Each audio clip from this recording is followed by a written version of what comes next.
Hi. How you doing? The least enthusiastic. I feel like I have to match your super enthusiasm with really muted doldrum. It only feels right. I like the face that accompanied that. Just like yay. Out of half your mouth. You look like a cartoon character. Yeah, most people tell me that anyway. It's true. And right now your hair's super long, so it just like accentuates that. That is going away. I'm telling I know. you. I don't hate it though. Yeah. I don't hate it. It's just like I'm not used to seeing you with such long hair. You know what? If it was like long and like reasonably kept and like kind of like shaped on purpose, this would be fine. But as it is, I feel like I just look like white trash Fabio. Like just fat and long-haired, but with no attempt to do anything. And my shirt's always just revealing my belly. It reminds me of the dude. Okay, yeah, well, I'll go with that. Yeah. I prefer to think that that's the case. Yeah.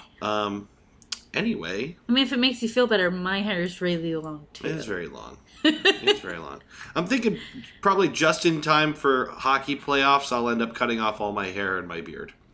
Sounds good. And then just grow it back. It's Novembeard. Yeah, it's... Oh, no, wait, what is it? What? Novembeard? Novembeard? Is that what they call that? I thought it was Movember for mustaches. I could go either way. Well, we're halfway through it, so There's so many puns. I've missed my opportunity because we're halfway through the month. We'll just do a playoff beard. Yeah, do playoff beard. Anyway, we are back. It's another week. We're back. We've been doing stuff and things. I had another dentist appointment and I got my stitches taken out. They're supposed to like come out naturally or degrade. They're the fancy ones. Yeah. But they just never went away, so he had to take them out. They just didn't fall apart like they were supposed to. Well, the one girl at the office said they're really good ones, and so they do take longer. Yeah. And maybe because too they long were in this case. Yeah, they were in the way of what he needed to do, so he just took them out. All right. But I was all healed up. I was really concerned. So I've talked about how I've been doing derby and I have to wear a mouth guard for that. And I was really concerned that it might be affecting the way I'm healing. Mm-hmm. And I thought I was going to get yelled at by my dentist and told that like I can't wear a mouth guard and that it is healing horribly or that I was infected or there was something terribly wrong. Yeah. I don't know if you guys have noticed, but I deal with mild to moderate levels of anxiety. I don't know if that comes through on the show or not, actually. I don't know. But it's Tulu. And yeah, so I was really worried about that. And he said not a damn thing about it. Good. Not a damn thing. Then you can continue to derb undisturbed. Yeah, Thursday is our last practice before we take a hiatus until January. And in the meantime, I'll be like practicing on my own and with some of the other new people. We have tentative plans to go to the skating rink together and get some practice in and stuff. So. I cannot hear the word January without thinking of Jan Quadrant Vincent 16 from Rick and Morty.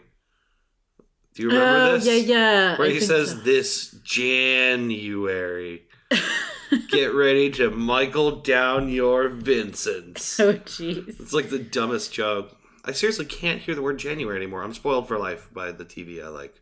You are. We all are. I told you just before we started the show, Dave and I have been watching the Great British Baking Show because it's a good bake. It's imperative. And I watched several episodes in a row the other night. Yeah. And then was involuntarily speaking in a really poor British accent afterwards. Here's the thing. We had a get together for my dad's birthday. And I told someone, yeah, Christy said it's a good bake like 4 times. She just couldn't stop doing it. Like I was a little bit wine drunk and in a really good mood. Yes. And I had done derby that day, so I also had like a major exercise high. It was just really funny because like you were saying it out of context. Like no one had said anything. I don't care. Just going, it's a good bake. I was like, oh, it's an excellent bake. It was funny and weird. And I then we enjoyed had it. cake because it was your dad's birthday celebration, and someone who had heard me say it multiple times went, "Say your catchphrase." And I went, "Oh, it's an excellent bake." In fairness, it was an excellent bake. It was very good. It was very tasty. This is a good birthday cake. Yeah. It's not really bad birthday cake, is there? There's like mediocre I've birthday had cake. bad birthday cake. I've never had bad cake. I've had cake that didn't wow me. I guess that's true. You're not a big cake person. Yeah. But I've never just been like, ugh. I mean, is that a challenge? I mean, if you want to make a really nasty cake, I'll take a bite of it. You mark those words. All right. So what else? Is there anything else? I don't know. It's we're getting into winter here, and that's lame. I was discussing with the customer today the fact that it went from like very nice and temperate to very cold overnight, and how I just was not prepared for it. Yeah. I was like, this is why we're supposed to have fall. For me, the worst part of winter is that every morning I have to walk out into the garage in my underwear to let my dog outside. Why do I have to do it in my underwear? Because I don't want to put on pants that early. And this morning, I walked out. This is a self-created problem. I know. I walked out this morning to let him out, and I'm in my underwear, and I open the door just that halfway so that no one can see I'm right inside of my underwear. And he goes out, and I just do that stiff walk when it's real cold where your fists are just up kind of at your chest like a robot, and you're like, nope. You have a robe. I do have a robe. That would have made a lot of sense. Exactly this purpose. Yes, but when I've just woken up, none of that exists. I'm just a guy in his underwear, and the world is an illusion for like the first 3 minutes. You're kind of a zombie when you first wake up. Cold air will wake you right the fuck up. Yeah, the universe has no formed structure while I'm just waking up. I'm just drifting like in a Van Gogh painting. It's true. Yeah, it's true, guys. I've seen it. I prefer Chagall. Okay, that's fair. Like a Chagall painting. Okay. Well, it's Van Gogh in my head, so deal with it. Okay. Have you ever seen the Chagall painting Birthday? It's really pretty and nice. It's very sweet. It's like a painting about his wife's birthday. It's just like a guy painting nice things for his wife, and it always made me really happy. The idea of people making just nice things is really sweet. Yeah. I don't know if you saw, there was was it the Chive or something like that was running an article recently, and it was like nice allegations, basically. Oh, it was about Tom Hanks. Yeah, it was like a fifth woman steps forward to accuse Tom Hanks of being really nice. Yeah. In the midst of everything that's happening right now, I know. It made me laugh really hard. It's pretty heartwarming. Yeah. But anyway, yeah. I don't know that we have that much to report, listener.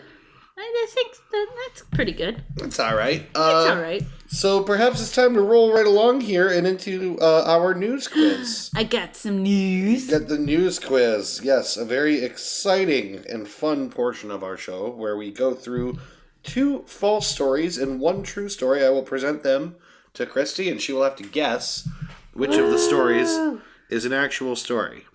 I have a feeling that you're going to just smash this one. I really do. I have a feeling. I feel like I did a pretty bad job here. well, we'll see, because you say that now, and then I'm going to fail, and then I'm going to feel even worse. We'll see. We'll just see. Okay. All right. News quiz. Story number 1. John Lennon's notebook, which was the last on his person at the time of his death, was recently sold at auction for $230,000. It contained a draft of a song about ham and eggs. Okay. Number 2. Florida residents Kyle and Jessica Frankenstein became parents on Halloween, October 31st, 2017, giving birth to baby Oscar Frankenstein. Love the name Oscar. Yeah. With a K, no less. I really think they misstep calling him Victor. Sure, right? It's Frankenstein. Frankenstein, please. Number 3. Universal Pictures to refund over 2,000 New Jersey filmgoers for their ticket purchases when a 10-minute Rickroll made its way into theatrical releases of Thor Ragnarok. You don't refund anyone for that. Yeah, I mean, it's an added bonus. It's not like it was porn or something. I'm not complaining. I mean, I probably wouldn't even complain if it was porn. I think if I was watching Thor Ragnarok and there was just a bunch of porn in the middle of it, I'd be like, the story got weird. Yeah. But I stuck around to see where it was going. Yeah. I mean, as long as the rest of the movie was actually in there and none of the real movie got cut out, I'd be like, all right, I mean, that was strange, but it's fine. I didn't miss anything. There was just some dick all of a sudden. It was just real weird. It's funny how these things happen. I know there's an Asgard/Ass Garden joke, but I'm just going to walk right past it. Except you didn't. Nope. I'm just going to point out that it's over there. Okay. I'm not going to touch it. I'm just going to say it's over there. Walk right past it. All right. Do you want to hear him again? Yes. Number 1, John Lennon's notebook, the last on his person at the time of his death, was recently sold at auction for $230,000. It contained a draft for a song about ham and eggs. Mm-hmm. Number 2, Florida residents Kyle and Jessica Frankenstein become parents Halloween, October 31st, 2017, giving birth to baby Oscar Frankenstein. Mm-hmm. Number 3, Universal Pictures refund over 2,000 New Jersey filmgoers for their ticket purchases when a 10-minute Rickroll made its way into a distributed theatrical release of Thor Ragnarok. I'm gonna go that the second one, the lovely Frankenstein family, is true. The Frankenstein family. Mm-hmm. You got one. Yes! You got one. Yes. You want to know my logic? What was your logic? If it was fake, mm-hmm. you are cleverer than naming the baby Oscar. You would have named that baby Victor or something else that's a pun. Yeah, you're right. You're right. I would have. That's a good catch. I didn't think I necessarily put a real stumper on the table, but you just blew right past my vain efforts. So they were really good. If not for that one little thing that I knew you would have done funnier. Well, thank you. Yeah, you're better at naming babies. I like than the criticism that reality is just not as funny as me. It's true. Especially in this case, it's true. But I want to know what the song about ham and eggs would have sounded like.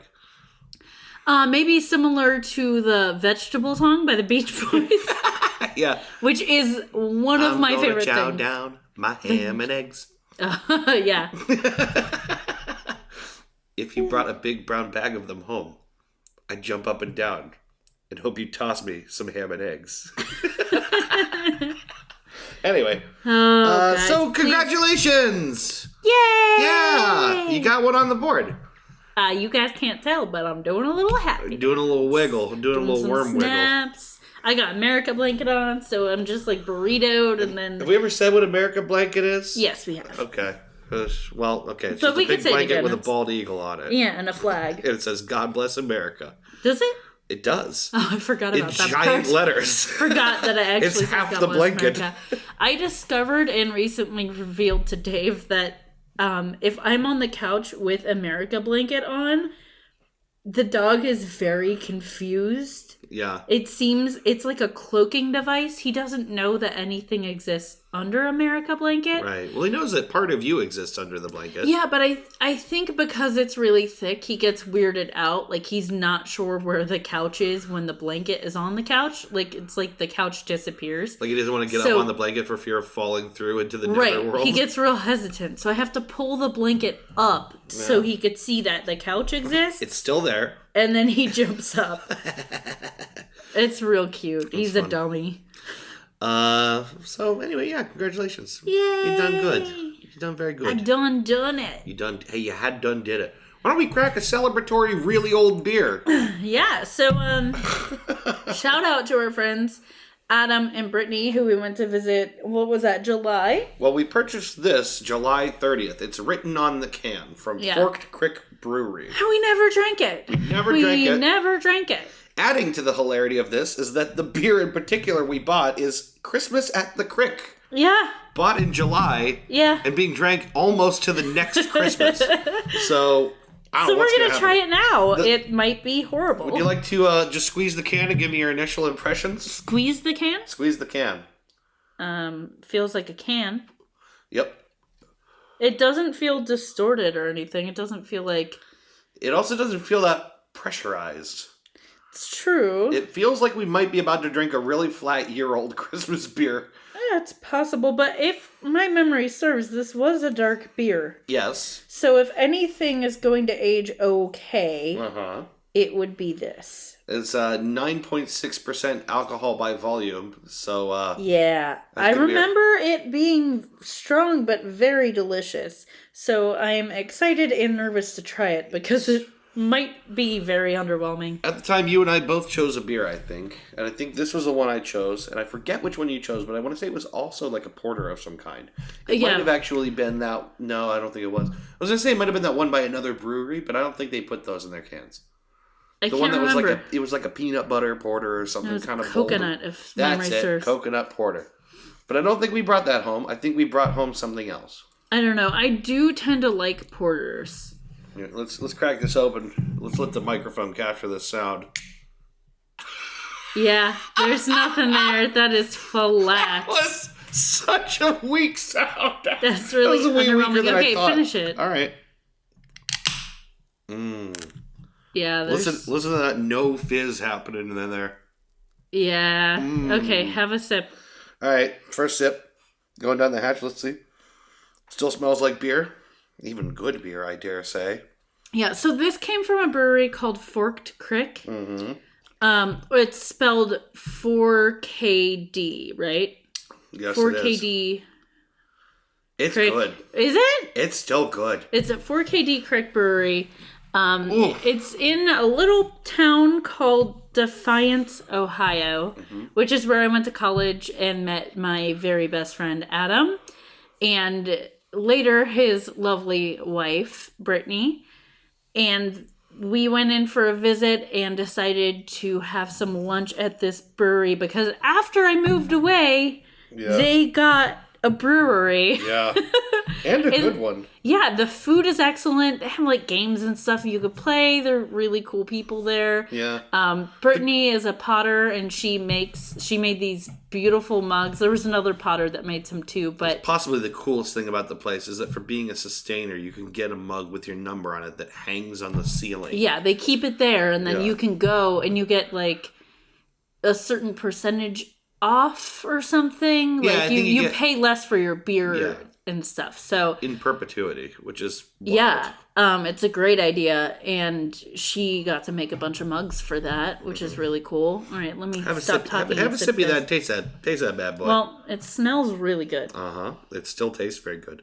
Spiced still. It's got that great Christmas ale taste. It's very Christmassy. Yeah, it's like really kind of heavy on those cinnamony, nutmeggy kind of flavors. Yeah, very cinnamon, very nutmeg. Yeah, that's a fine beer.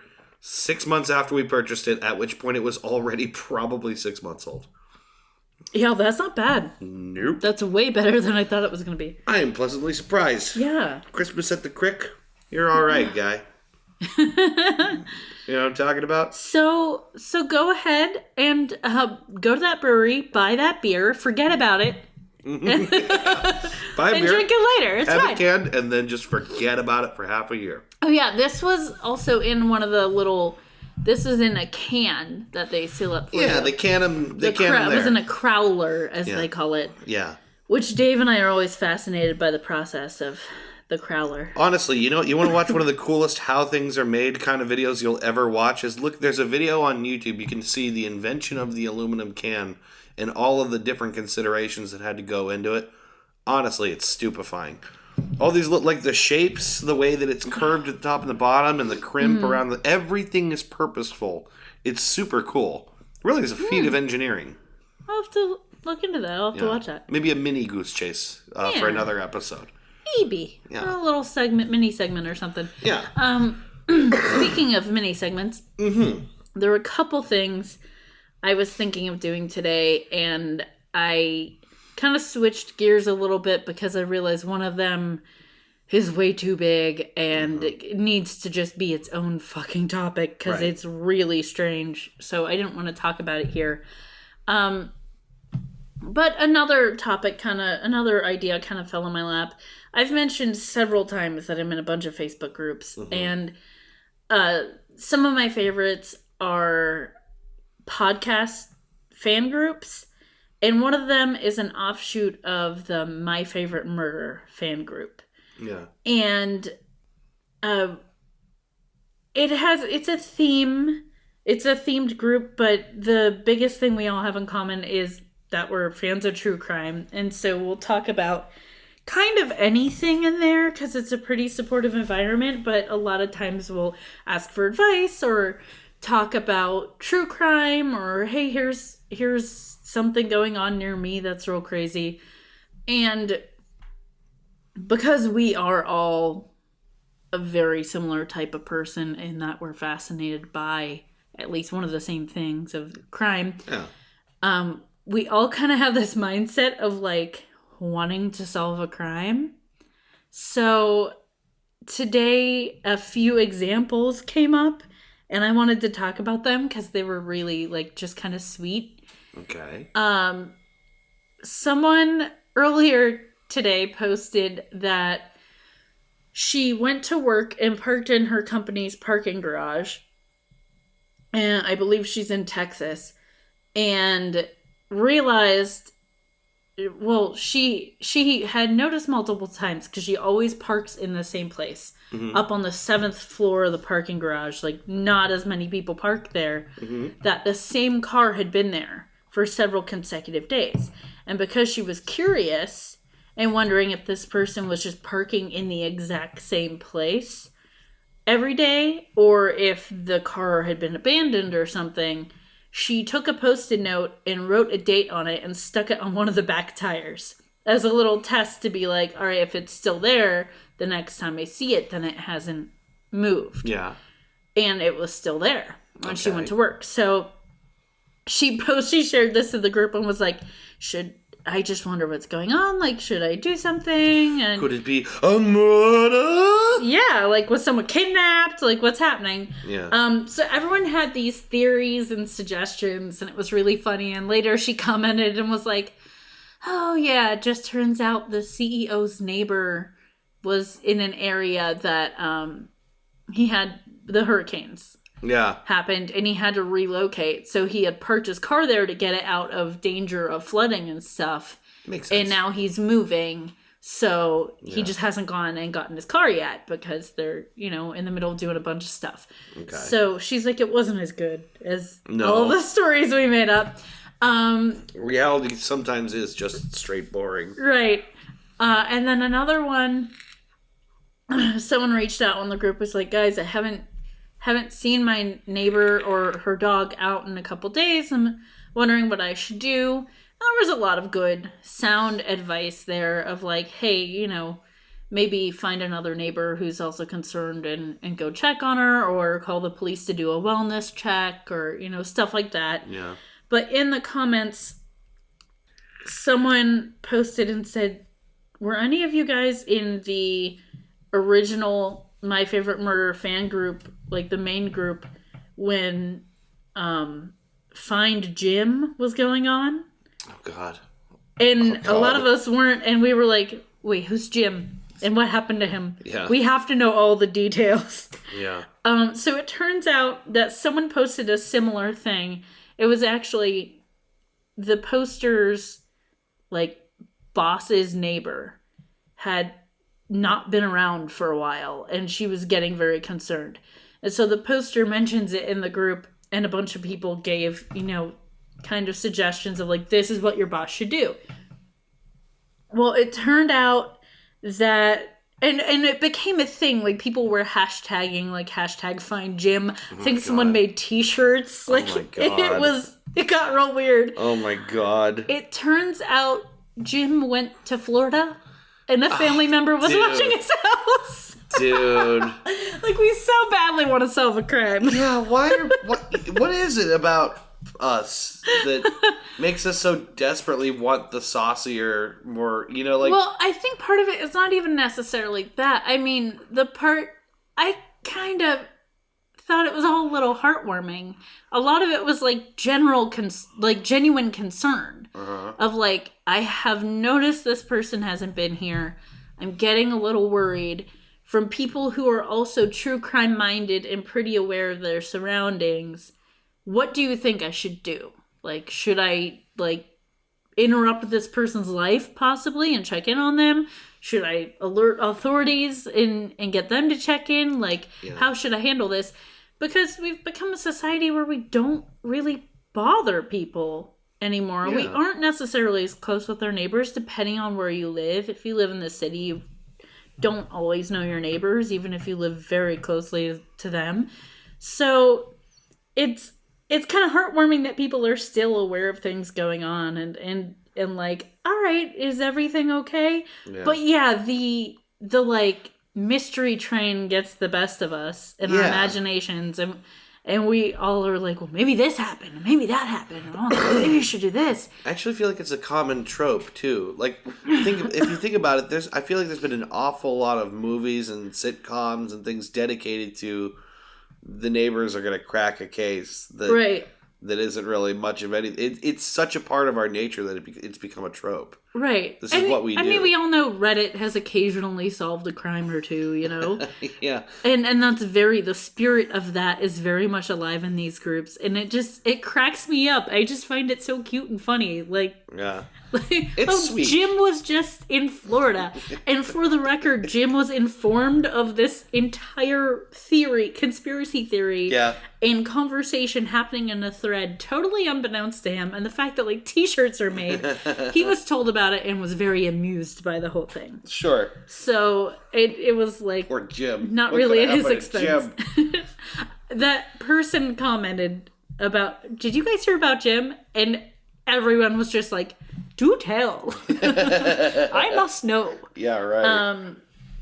But yeah, I love those groups for that kind of thing, that we're kind of kindred spirits in that way and just have that thing in common. And it's nice on a place like the internet that can be so awful. Yeah. And a lot of Facebook groups aren't immune to a little bit of awfulness here and there.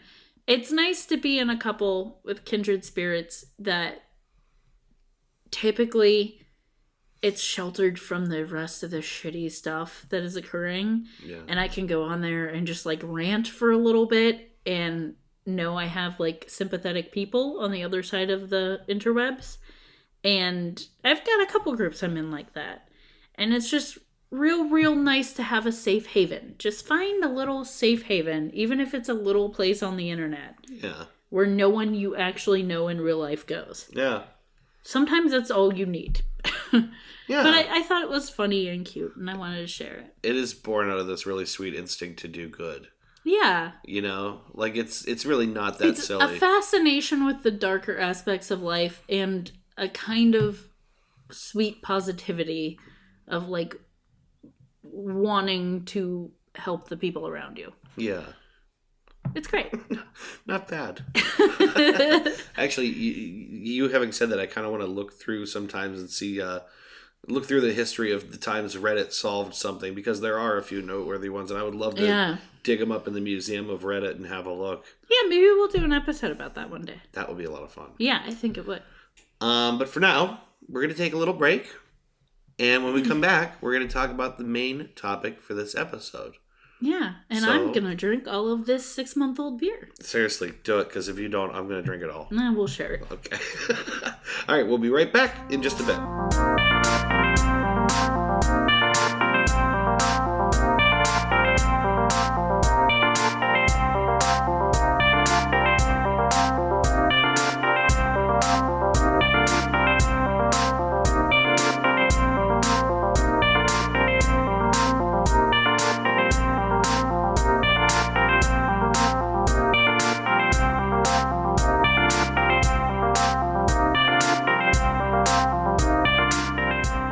And we're back. And we're back. Hi. Hi. We have a main topic, as we do every week. And I would like, if you would like to, I would like for you to, it would be great, I would be honored if you would, introduce the topic. Oh, I was going to let you keep going with that for as long as you wanted. Because But if you would... If you could, because But I just thought that you might want to... Either one of us could, but I just feel... Not that it... You know, someone probably should. It could... There are Under some circumstances, maybe would be better. And then again, I don't. You're the best at that, and I'm sure it's super annoying. Oh, people hate that. It's my favorite game. Just never get to the point. There was a time when it would have made me really angry. It has. Yep. It has a distinct points in the past. Would you like to introduce the topic for this week? Sure. I don't know how to pronounce it, but I'll do my best. I will say the name Geli Raubel. Geli Raubel. Probably more like Raubel. Rabble. Raubel. Raubel. Raubel. Raubel. Raubel. Raubel. Raubel. Raubel. Yes, as the Hamburglar always says. Raubel. Raubel. Raubel. Raubel. So, yes, Geli Raubel. Our very good friend, Jen. We mentioned her multiple times. And she gave us, at one point, a very long list of topiks. And so we're still working our way through those. The Spoop Light came from that list? Yeah. There was another one. Oh God, what is it called? The boat. Yeah. The Ourang. The SS Ourang Medan. Yeah, so... Ourang the what? Who rang? The Ourang. That's what we call that episode. I'm so happy about that.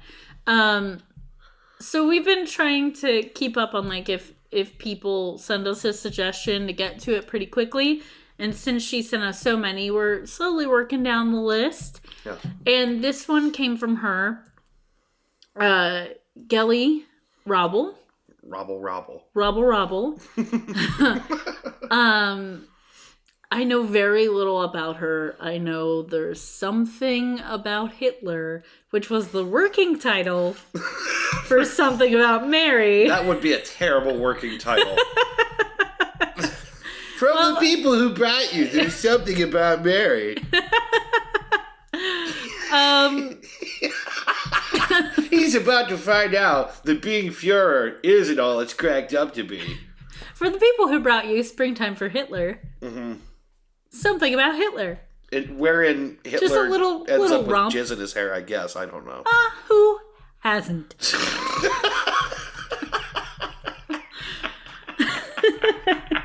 That's terrible. Sorry. I'm having too much fun thinking about that. Geli Raubel. There is some Hitler-y stuff in here. Raubel. Yes, basically all I know is that there's some kind of tie to Hitler. Yeah. And it's interesting for reasons. I'm going to warn you right now to strap in for a kind of a sad one. Ooh, although, okay. Once you heard Hitler... I've got beer, so... Once you heard Hitler, you probably already thought that. Well, I didn't think it was going to be a rompin' riot. It wasn't going to be a goof and a laugh. Yeah, I mean, it could be. But it's unlikely. Yeah, probably not. And in this case, wrong. Okay. So I will tell you about Geli Raubel.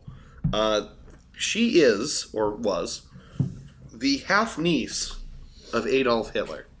Okay. Born Angela, or Geli Raubel.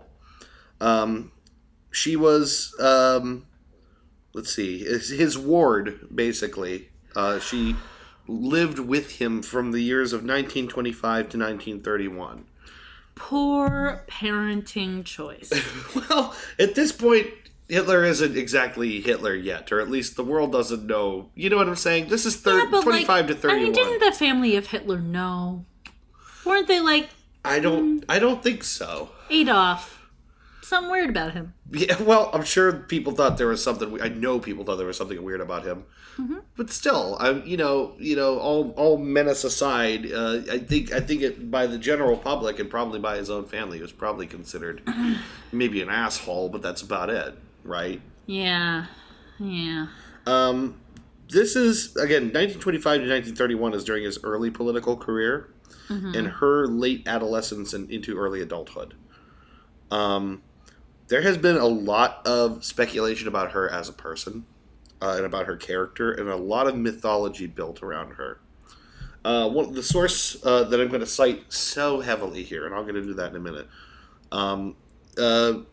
said that no story from the Nazi era had a more muddled relationship between fact and fiction.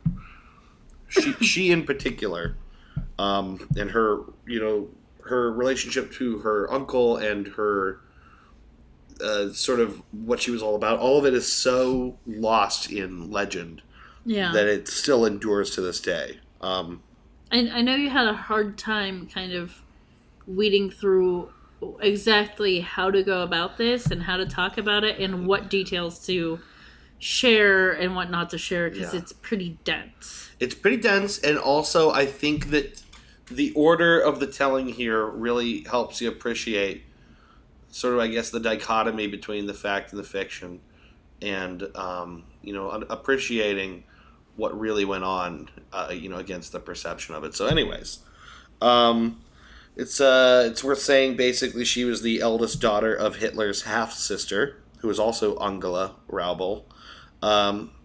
Geli was born June 4th, 1908, and died September 18th, 1931. Okay. A bit about her. And this is where I want to start to flesh out what the historical sort of fiction or narrative around Geli, right? The way she is described and remembered is somewhat archetypical. Accounts of her as a young woman tend to fixate on her beauty, her ability to freeze people in place, turn a lot of heads. More than one account portrays her as tall and stunning, right? Mm-hmm. And yet, weirdly enough, accounts of her specific appearance seem to be in dispute with each other, which I thought was really interesting. We have photos of this woman. It's not debatable what she looked like. Right. But the people's historical accounts maintain very different ideas for reasons that are probably apparent because Nazis. So, some remembered her as a classical Aryan type with the full blonde hair and all of that, right? Can I just tell you what I immediately think she looks like in my head? Sure. Like Hitler, but more female. No, really. No, no, the thing is, you're not wrong. Really? Yeah, I was thinking fucked up. I was thinking dark hair. Yes. Not very long, but like short, maybe shoulder length. Yeah. But pale skin, like fair features. Mm-hmm. But yeah, very much kind of like Hitler. Yeah. I did not think blonde, and I did not think blue-eyed. No, well, that's the thing. I think that starts to tell you right there when I say she's sort of an archetype as far as the legend around her. This is what I mean, because there's some people who specifically wished to portray and remember her as this Aryan beauty type. Yeah. Other accounts and photographs, support the contrary. Dark black hair, Slavic features, like just not at all that other thing. Yeah. Which is, I think, funny and amusing on some level, but also like very purposeful. Yeah. I want to say as I go forward, I drew really, really heavily on a single source. And I went through and sort of cross-checked claims and events and names and things that were mentioned in it, and everything came up clean. Okay. A lot of what was written in this article was corroborated elsewhere. Everything that I looked to find was. But I just thought this was such an incredibly useful source. So you could either listen to this or just stop right now and go read the article. Because on some level, listen. I would have obviously, you listen to this so you don't have to read the whole thing because it's long as hell. But we do it. It's so comprehensive, so you don't have to go read things. That's so boring. Why would you want to go do that? It's a 1992 Vanity Fair spread entitled Hitler's. Oh gosh, I'm gonna forget the title now. I did write it at the end here.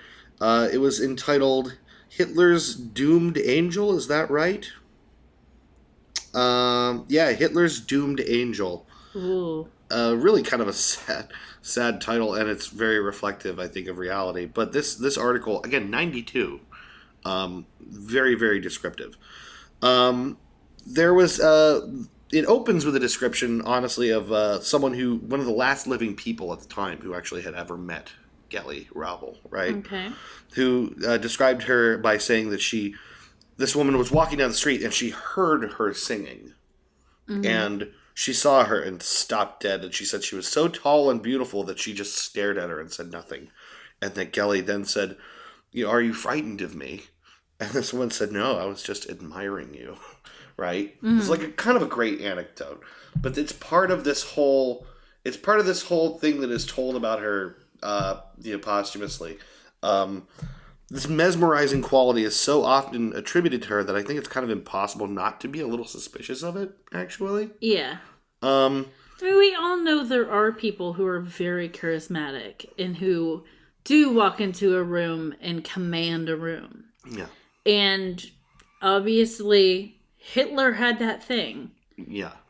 So it doesn't strike me as too out of reality that she also could have had that kind of essence about her. She could have had a very charismatic personality. Yeah. She could have learned some charismatic traits by the people around her, by being around him, you know? Well, she starts to get, sort of described as almost an enchantress, is where I'm going with this, is like, these claims range from she was just stunning and jaw-dropping to she had magnetism and mesmerization over everybody that came around her. Magical powers. Yeah, right? Magical mind-melding powers. It starts to fit this weird archetype that I think is like larger than life in a lot of ways, and I feel like it's important to be a little skeptical of. But it also, like, it seems to service what I think is like the after the fact Nazi narrative, and the way that basically anyone in power, especially fascists, remake aspects of their leaders and their inner circle and make them out to be like fantastical, glorious images bigger than themselves, right? Yeah. And also that people are cast in particular roles in those mythologies and for particular purposes. So I just want to kind of cement that going forward, that this is part of the mythology of narrative. Her. Yeah. Yeah. What we can tell about her life, as far as the base facts that are really important to her story. And let's start a little bit about timing here. By the time that she is moving in with her uncle to be his housekeeper, right?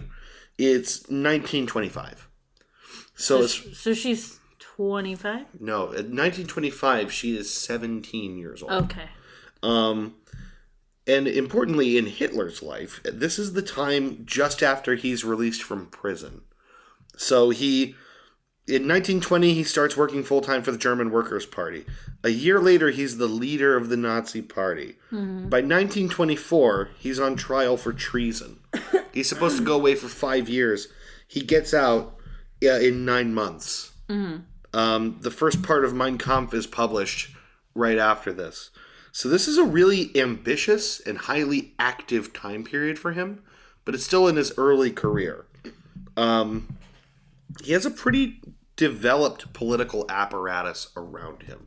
That's why I think it's important to establish this, is that while this is like early prototype, like beginning Hitler, not even really that far back, honestly, but it's early in his political career, and he has a machine around him. Yeah, I was going to say, there's a political machine yes, already in place. I think it's important to realize this to appreciate the significance of what follows, is that he's already in command of a lot of devotees and a spin machine and political machine that's shaping people's thoughts about him and all of this, right? During this time that he is developing his political comeback is when he summons Geli and her mother, Angela, to move to Munich, which is where he's living, right? They move into the apartment building that he's in an apartment adjacent to his, and she begins to be his housekeeper, right?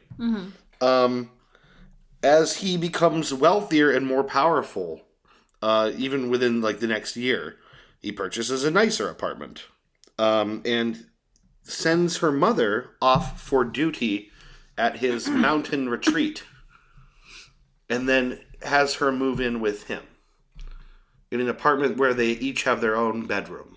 Okay. But it's like weird. Right. It's really weird. And the I don't like the sending of a parent away. Yeah. Like I don't either. I just... It's very weird that he had them both come out to tend to his apartment and then sent her mom away to tend to a mountain retreat. It's like the equivalent of like putting someone away in Siberia, isn't it? It's like making a problem go away. I'm... This is his half-sister. I'm weirded out by. I'm just going to be weirded out, regardless of who it is. If it's an older man, not older, but a man He's who is an 19 adult. years older than her. Yeah, a man who is an adult, and then a very young woman, Mm-hmm. and then the authority figures are sent away. Yeah. Like that, I don't like the smell of that. Yeah, it's weird.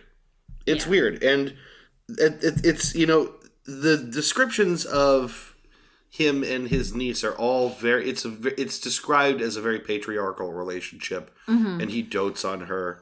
And he's, you know, he's basically got this sort of what is, as far as is described by everybody, this sort of paternal swoon over her. But he's also really, really restrictive of her. And starts to be Almost really like jealous. Yeah, very controlling. confining of her time and the things she can do. Mm-hmm. And the attention becomes more and more of a bit of a trap. And to the point where she can't just go out, you know, into the streets and shop without, you know, him sending a couple of goons to keep an eye on her. Well, and that's like it's a thing you see in manipulative, abusive relationships, whether it is a romantic relationship or parental relationship or like a cult group kind of a relationship, is they will dote or love bomb a person, make them feel really great, and then they will use manipulative tactics of controlling them, and it's like they feel like they've bought the capital with the love bomb right. to then be controlling. Because they have. I mean, because people will allow themselves to be controlled at that point. It's the first step.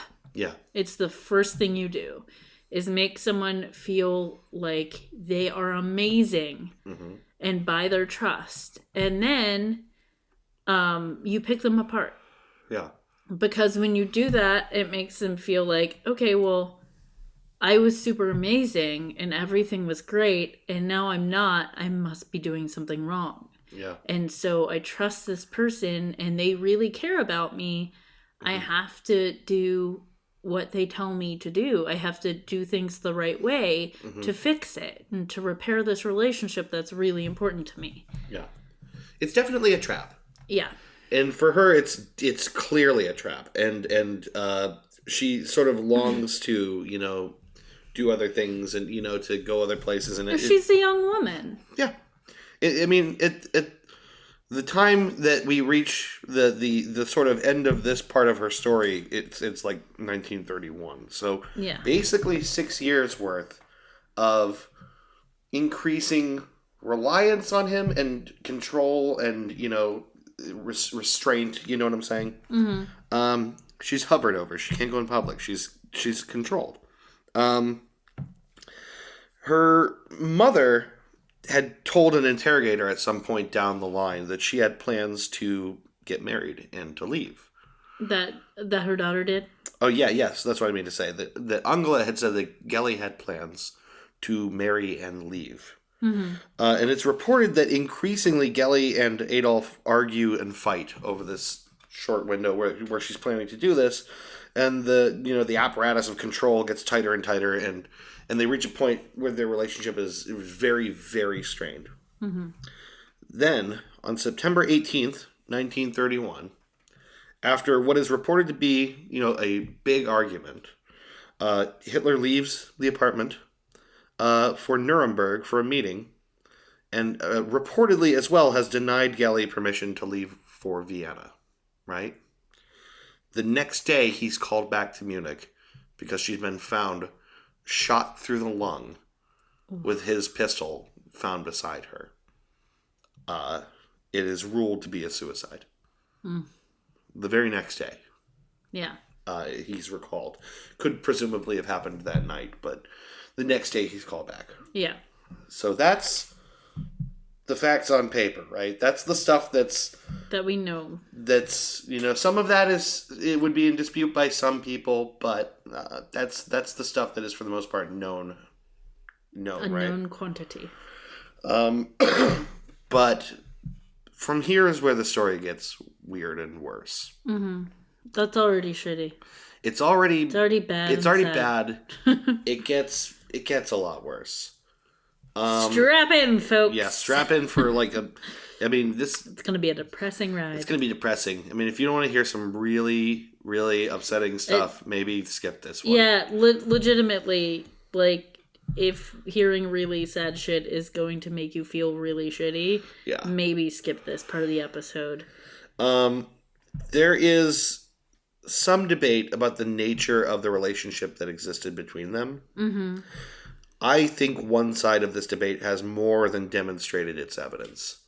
I think, having read as much as I have and the way that accounts come together, I think calling it a debate is almost like saying nuh-uh is an argument. Yeah. That's really how clear I feel it is. Because, as becomes reported by a lot of people, and as a lot of people talked about at the time, but a lot of this didn't make its way out to the press, but Hitler's doting on his niece hits levels that many, many people find inappropriate. Yeah. But lots of people notice. Party leaders complain that he's distracted from his duties all the time by the time with his niece. Others notice that he behaves like he's in love. Everyone, not everyone, a lot of people in the Nazi party and people around seem to have stories. One that I didn't write in my notes that was really odd, and I can't remember who it was who had reported it, was that they'd been to the opera where Hitler was at the opera with his niece, and he was just staring at her, mooning over her. Yeah. And then Hitler caught this guy looking at him and just went straight-faced and looked away. Yeah. Right? Like, really, really disturbing. And he must have been aware that people noticed, too. Yeah. I don't want to whitewash this story. Like, I know there's a tendency for me to avoid. I kind of want. A part of me wants to avoid these details, but another part of me feels like that wouldn't be right either or fair. I think in this case the details are important. The details are important. It's because it gets particularly abusive. Mm-hmm. There are really disturbing anecdotes that circulate about this relationship. Setting aside the particular kind of humiliation that seems to be Hitler's, thing, which everyone, who hasn't heard stories about Adolf Hitler and his weird kinks and all that or whatever, right? Yeah. The humiliation stuff and like wanting to be peed on and all of that stuff. Mm-hmm. Setting aside all of that, there's more. There's a story from 1930 from someone named Putzi Hanfstangl. Oh, good old Putzi. Good old Putzi. I don't really know how to say his name. Who claims to have spoken to the party treasurer, Franz Xavier Schwartz, about having bought back ransom materials from a blackmailer. Someone was intending to blackmail Hitler. The contents of those materials included extraordinarily detailed nude sketches of Geli. With like what someone described as every anatomical detail. Yeah. And we know Hitler was an artist. Yeah. Another story from Otto Strasser, who was a Nazi party official, remembers being told specifically by Geli herself stories of the particular kind of sexual practices that he made her perform, including just squatting over his face for inspection and then being ordered to pee on him for his own pleasure at that point. Mm-hmm. It's so upsetting because it would be one thing entirely for it to be like a illicit affair of some kind. That would be unsettling enough. But it becomes really clear she didn't want any part of this. Right. Like, I don't kink shame. If you have a thing, you have a thing, and that's fine. But in this case, there is obviously a party who was not willing. Right. Not really wanting to be a part of it, and was. Yeah. Which is real fucked up. When you couple this stuff with the fact that she was watched over and guarded over and not allowed to go anywhere. And it's super abusive. It's super manipulative. It's just very, very bad. I want to say that, I didn't want to omit this stuff because I think it's relevant. Yeah. It speaks to a more specific character of abuse. Yeah. And it wouldn't be fair to give Hitler a pass under any circumstances. I wouldn't want to. I mean, I don't think anybody does. Yeah, well, right. But if I didn't mention it, I feel like I would be. Right. No. You don't have to keep justifying why. I know you're uncomfortable talking about this, but you don't have to keep justifying why you feel it's important, because I think it is too.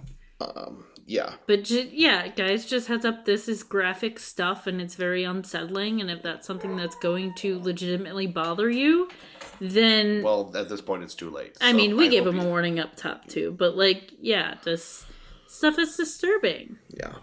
And it's okay to be disturbed by it and to not want to talk about it, but sometimes it's important to talk about the horrible shit that people can and have done. Yeah.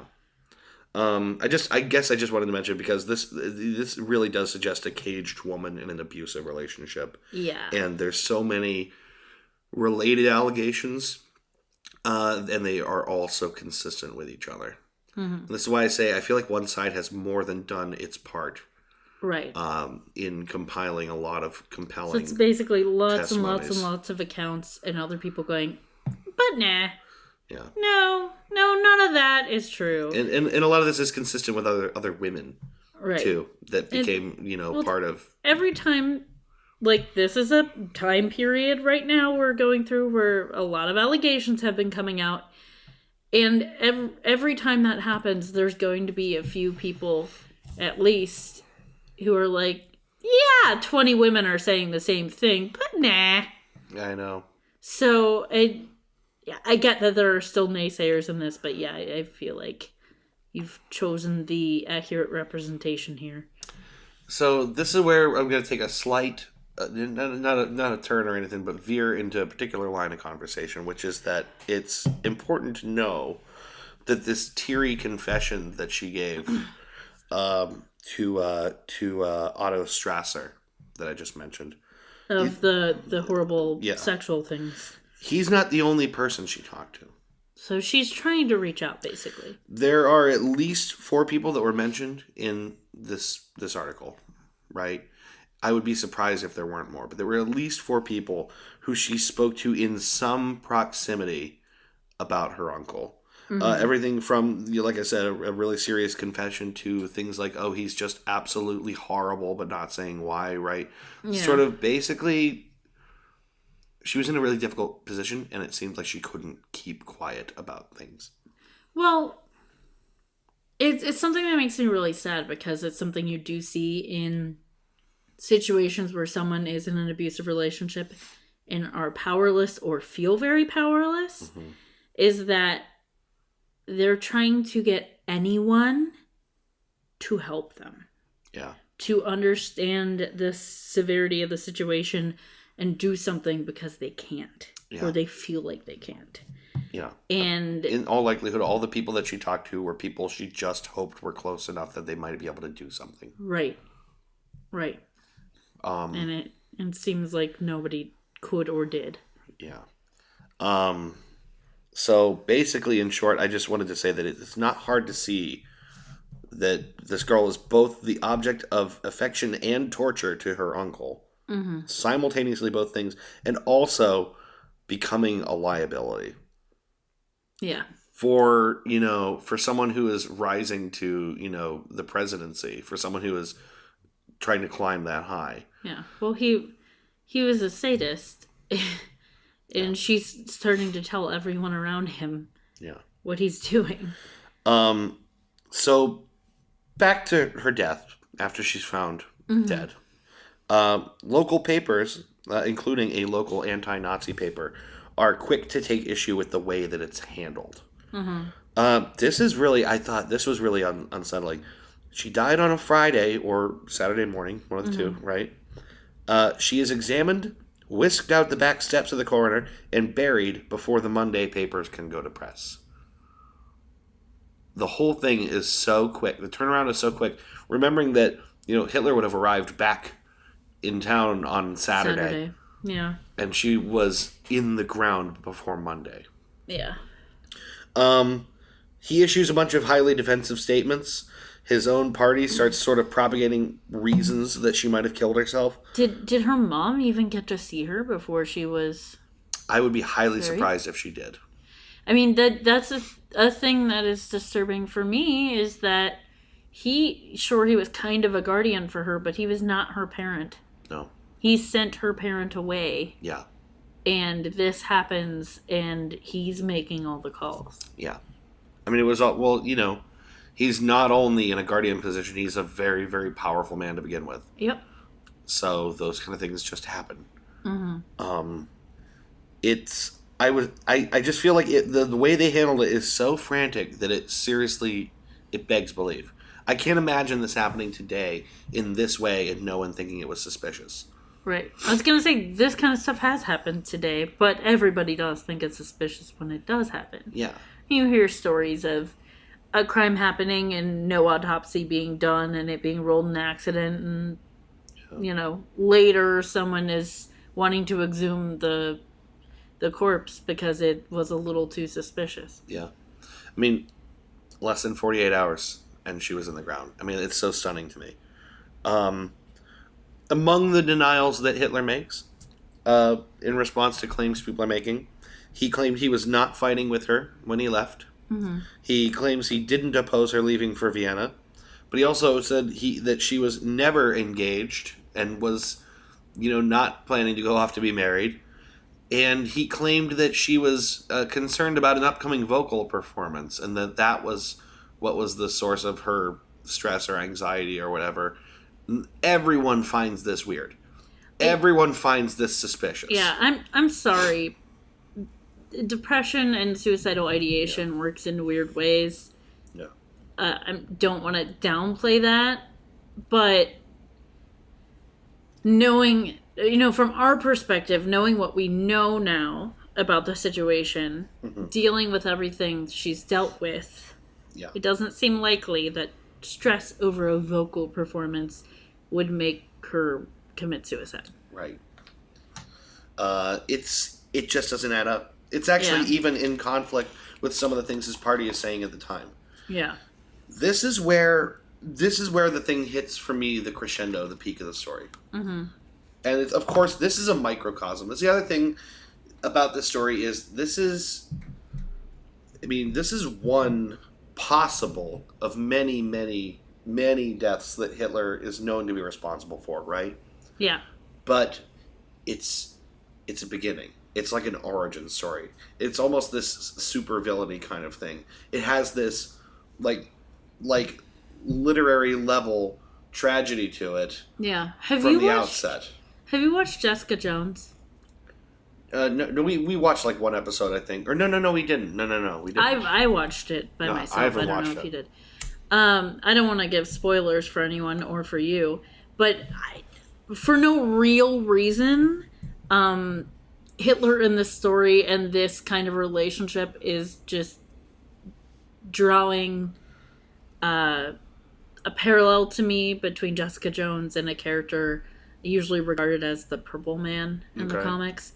But yeah, that is just drawing a parallel. I just wanted to point that out. I don't know exactly why it is, but there are some major reasons why it is, but the details aren't necessarily in line with it. Okay. Yeah, so I want to talk a little bit about press reaction, and I want to talk a little bit about the immediate aftermath of this. The scandal and intrigue that is obviously apparent to us today, that popped up. Yeah. This was not talked about. It was the talk of all the local papers. Mm-hmm. Headlines declaring the whole thing scandalous, referring to her as Hitler's lover, which, when you think about that, that's kind of shocking that was part of the development, right? And that it didn't stop him. Yeah, that enough people were like, "This was weird." She was like his lover. Yeah. people's, I don't know that it was printed in headlines, but I know that it was talked about that people were very suspicious that it was murder. The papers alleged, I think correctly, that the nature of their relationship had become detrimental to her. That was the reason. Papers were making those allegations at the time, and like I said, whispers of murder, and then nothing. It goes away. Well, this is similar to what we talked about with the Black Mausoleum. Is the people with the power get to control the narrative, and if you have the power and the money, you can silence people. That's the big thing that people happens. Silence and money. Is that at this point the party threatens papers with lawsuits, and then they stop, and the story just dies. I mean, the apparatus around Hitler that is there at this time works. The spin kills this thing. Yeah. It's so astounding to me how well it worked. That said, and I want to give a shout out to this journalist in this story. His name is Fritz Gerlich. Fritz Gerlich. Like garlic. I guess. But not. He is one of the very few journalists who relentlessly pursues this story. I think it's kind of fascinating. The article, again, that I read suggested that Fritz Gerlich realizes that this is not... That this is highly consequential. That this is not a one-off thing. That it says something about Hitler as a person. Yes, that it has implications for the future. He refuses to personally let this story die, right? He's like the journalists you see in TV shows and movies. Often like the detectives you see in TV shows and movies where this is their big case. Yeah, right. They can't let it go because there's injustice. You're not going to let him get away with this, are ya? Yeah. Yeah. I don't know why he's like a noir detective, but... That's how I see him, honestly. He pursues this story for 2 years. Ooh. 2 years. He has sources. There's people that talk to him. And he and all those people are dealt with. His sources are killed. Other people that spoke on the story were killed. He is whisked away to Dachau in 1933 and killed on the night of the Long Knives. Ugh. Just as he was about to publish an expose, yeah, which the world will never get to read now. I mean, he'd done the work. Yeah. And I feel like he's really worth mentioning. People silencing money.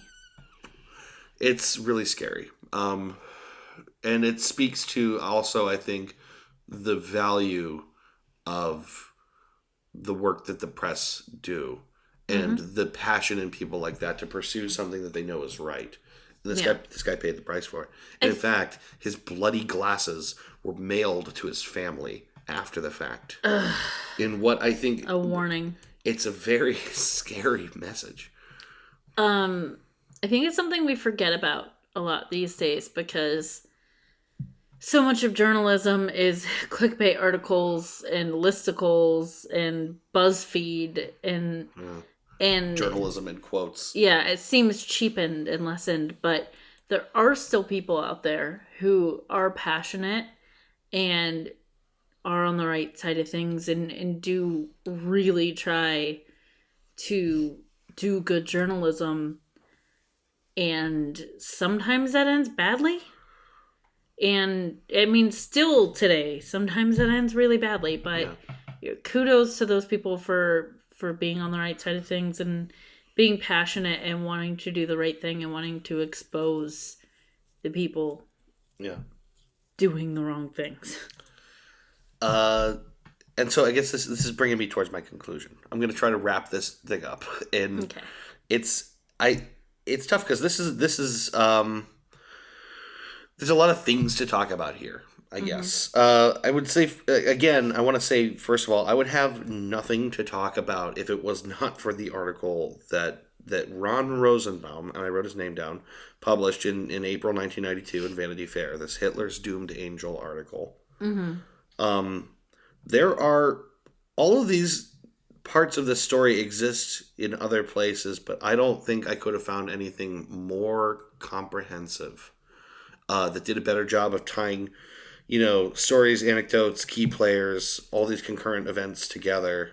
Hey, we're not here to be journalists or say that we're journalists. We're here to talk about stuff so you guys can listen to it and not have to do the research yourselves. But we're lazy. Yeah. If we find a good source that has done all the work, we're going to use that. Yeah. And, obviously we want to give credit where credit is due. So his name again was... His name is Ron Rosenbaum. Ron Rosenbaum, and the article is Hitler's Doomed Angel. Yes. So if you guys want... I know there's a lot of stuff that Dave is leaving out for time purposes. Yeah. So if you want more details and we would encourage you to go read the article. A good half of that article deals with the at the time, what was an upcoming plan to restructure the cemetery that Geli was buried in. Mm-hmm. And a lot of the older graves were going to get put into essentially a mass tomb. And it was their last chance at exhumation to examine her for evidence. Ooh. And this is in 1992 this is happening? Yeah, so this is long past. Yeah. And they were very resistant to the opening of the tomb, and there were reasons. I think in particular they cited the anxiety around the idea that if Geli was to be exhumed and then buried somewhere else, that her gravesite might become essentially like a shrine for neo-Nazis. And they were very reluctant to allow that to happen. So what I want to say about this is that this ultimately became, in reading this, a question of whether Geli shot herself or whether she was killed in order to be silenced. And I know that on some level this is ultimately probably unanswerable, but it only feels fair to apply a reasonable standard of probability to this. What likely happened. A lot of people call this an unsolved mystery. I think that's way too charitable. I think too many people have died or been silenced or threatened throughout the course of the development of this to keep the official story on the matter afloat. Yeah. It's just all of the circumstances around it.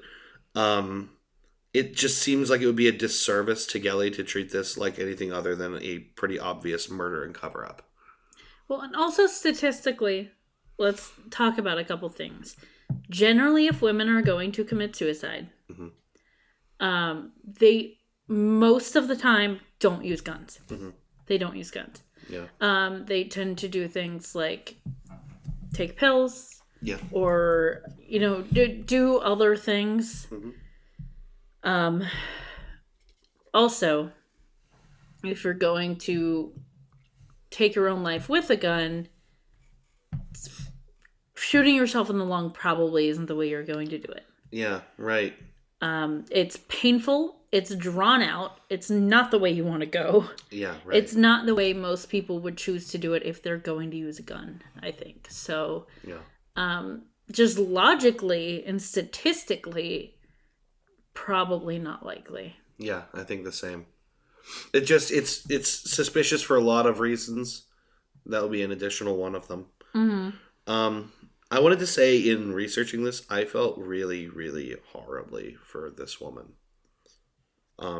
The more you read of her story, the worse it gets. Yeah. I can tell you're very affected by this. It was depressing. Yeah. It's still depressing. I mean, the thing is, the words that I was left with to describe her were trapped and manipulated and shamed and frightened and isolated and humiliated.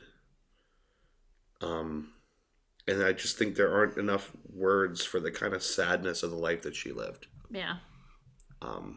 You and I are both very empathetic people. Yeah. And I think reading and hearing about stories like this really affects us. Yeah. Because we can really kind of imagine what that feels like. Yeah. It's difficult. It's super difficult. And I do think it's really important because there are people that are going through things like this today. Mm-hmm. Maybe, I mean, obviously not by Hitler, but Right. specifically, but they're feeling trapped and manipulated and abused and humiliated. Yeah. And it's just very difficult to confront. Yeah. And I would encourage anyone who's in a relationship like feeling like that, or anyone, if you know someone who you feel like is in a relationship feeling like that, do something. If you tell people, do something. Tell people. Reach out. If you tell enough people, you will find someone who believes you. With any luck, it will be the first person you tell. Yeah. Don't keep silent on things like this. Yeah. People keep quiet for a lot of reasons. I think it's an important topic, and there is help, and there are people you can reach out to, and just reach out. You are not powerless, and there is help for you. And please, this has turned into like a PSA, but please reach out. It's an important topic because this stuff still happens, and it's very sad to think of someone who very much was not even in the prime of her life. Mm-hmm. What, in her 20s? She was 23. 23 when she died. Yeah, and for at least 6 years was under the power of someone who controlled a lot of her life, and that's very, very sad. Especially thinking of the fact that it sounds like she had an out. She thought she had an out. She was engaged, or there might have been a way trying to get out of the situation. So I want to circle back and wrap this up where I started. I want to talk about roles and archetypes one more time. I think people in history invariably get cast into roles and types and things we can digest. I think in some cases it helps us understand their movements in the world, or their intent, or the different vectors along which they travel, right? Like having roles and narratives like that helps us start to understand complex people in a simple way, right? Mm-hmm. But in other cases, I think these roles are deliberately placed on people to shape perception, or cast off the suspicions of others, or justify who won and who lost. Mm-hmm. All these different things, right? And I can't help but think that all the way back to where we started with this, the image of her that persisted, and that I think some people there, I mean, there are still like, pro-Nazi historians and stuff. There are still people telling the pro-Nazi story. I don't know if you can really call them historians, but whatever. There are people telling that story. And there are Holocaust deniers. And they still, discredit this woman. They still put this role of enchantress on her, like this witchy woman thing. Yeah, and that's what I was going to say. It's a very victim-blamey thing. It just seems like it's an attempt to nullify and discredit, minimize her struggle. The humanity of a woman whose purpose ran out, and so they got rid of her. That's what it feels like. And she was, like you said, becoming a liability. Yeah, and I wrote here, I can't help but think of what a shame it is to attribute some kind of a magical power of seduction, or all of this to a woman who went from being a willing participant in the affections of her uncle to the tragic object of his abuse and his violence. I can't help but think how sick it is to put that on her, like she controlled or bent him or possessed him, and not the other way around. And I think we have to be really careful when we see these roles applied to people, including to today, and to be suspicious of attempts to translate someone from a rich and human being with depth to a simplistic and reductionist archetype of a person. Mm-hmm. And I think that's something people are still trying to do to her. And I guess that's my takeaway from this, is that we should be really, really careful what stories we buy. I agree. My takeaway is that I didn't know I could hate Hitler more. But I do. Yeah. If you didn't already hate Hitler enough, boy, did you just get a big dollop of Hitler hate. I mean, there's so many reasons to hate Hitler. Just more now. There's just more. Now there's just more. Yeah, I mean, first of all, if you're listening to this and you're bummed out, I'm sorry. I'm also bummed out. We are also bummed out. You know what? That's the thing is, I didn't know where this was going. Mm-hmm. And so I followed it. And this is where it took me. Yeah. You know, we don't know anything about these topics until we start researching them. Yeah. And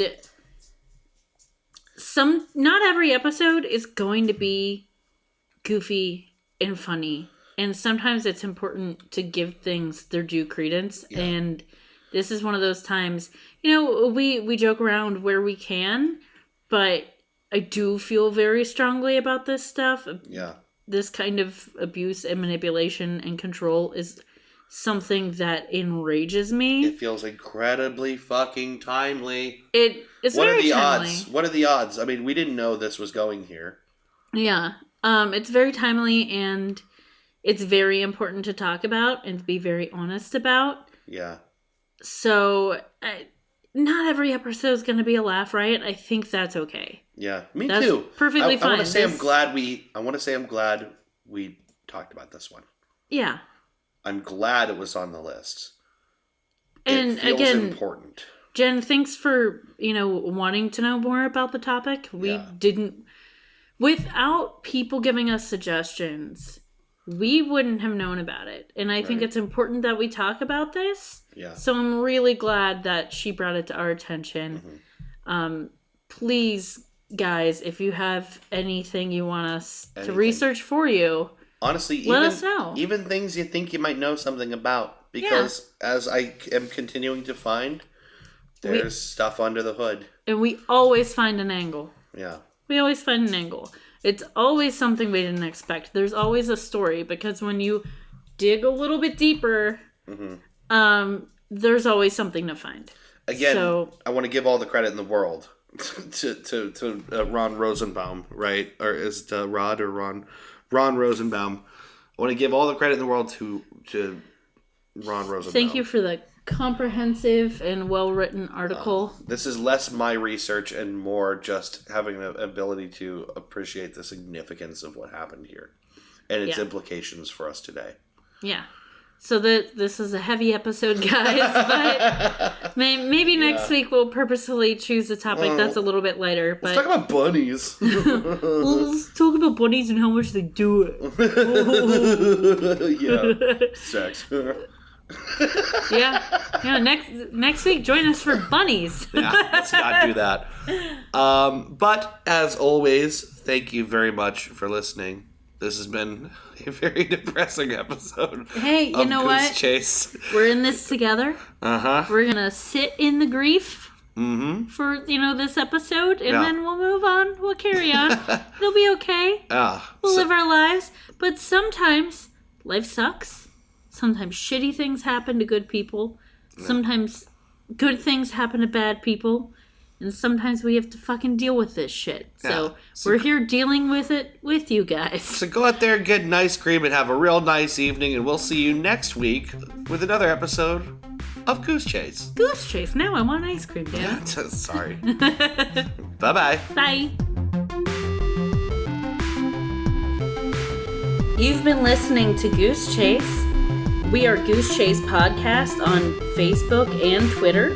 On Twitter, our handle is @GooseChasePod, and our website is www.goosechasepodcast.com. If you have any topics you would like us to research, please email us at goosechasepodcast@gmail.com. Want to go on a goose chase? Yes.